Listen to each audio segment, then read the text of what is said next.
Hi, I'm Ethan Blackburn, and I like to party. I'll be graduating in a month, and I'm going to Chicago next year. Now, since most of my friends are going to KU and MU, I won't be able to see them as much as I would like to, so I really feel I need to make the time that I have left with them the best. Hi, I'm Brandon Kruger and I also like to party. I'm going to be going to SMU next year. I came to Rockhurst from Overland Trail Middle School. There was only 3 kids in my class that came to Rockhurst. I didn't know very many kids except for the soccer players, and I didn't really come out of my shell socially till the end of my sophomore year probably. I've made a lot of really good friends in that time, but I also feel like I need to kind of catch up on enjoying my high school career. The end of my senior year has been a lot of fun so far. Hoping to keep it going and just enjoy my time while I have it. Beautiful. In His Coy Mistress by Andrew Marvel, the speaker attempts to woo a young woman to have sex with him. This alone should be enough to intrigue any high school student. However, this poem also carries a deeper meaning. In the 3rd stanza, the speaker makes his final argument. He starts it with the word now to show that there's no better time than the present. Waiting is useless because, as he says in the 2nd stanza, we are only going to get older. By saying this, the author incorporates the Renaissance theme Carpe Diem into the poem. Carpe Diem means seize the day, which is ultimately what he is telling this girl. As I read this poem over a few times, I realized that the time I have left to enjoy the things I take for granted is slowly coming to an end.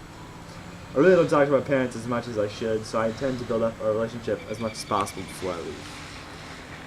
As for my friends, I want to enjoy hanging out with them as much as possible before we go to college, 8 or more hours away from each other, and begin to go. When I first read this poem in class, I thought it was perfect.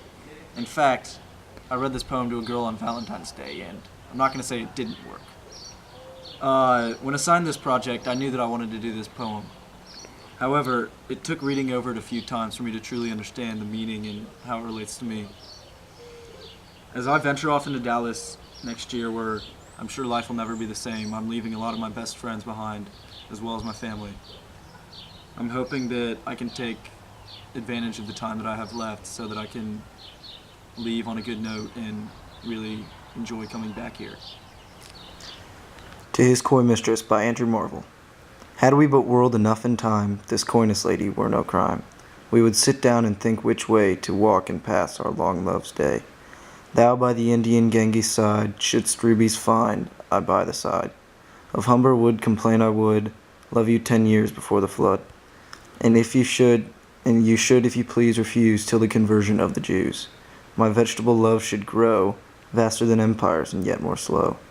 100 years should go to praise thine years and on thy forehead gaze. 200 to adore each breast, but 30,000 to the rest. An age at least to every part, and the last age should show your heart. For lady you deserve this state, nor would I love at a lower rate. But at my back I always hear time's winged chariot hurrying near, and yonder all before us lie, deserts of vast eternity. Thy beauty shall no more be found, nor in thy marble vault shall sound my echoing song, then worms shall try that long preserved virginity. In your quaint honor turn to dust, and into ashes all my lust. The grave's a fine and private place, but none, I think, do there embrace. Now therefore, while the youthful hue sits on thy skin like morning dew, and while thy willing soul transpires at every pore with instant fires, now let us sport us while we may, and now like amorous birds of prey, rather at once time devour, than languish in this slow chapped power. Let us roll all our strength and all our sweetness up into one ball, and tear our pleasures with rough strife through the iron gates of life. Thus, though we cannot make our sun stand still, yet we will make him run.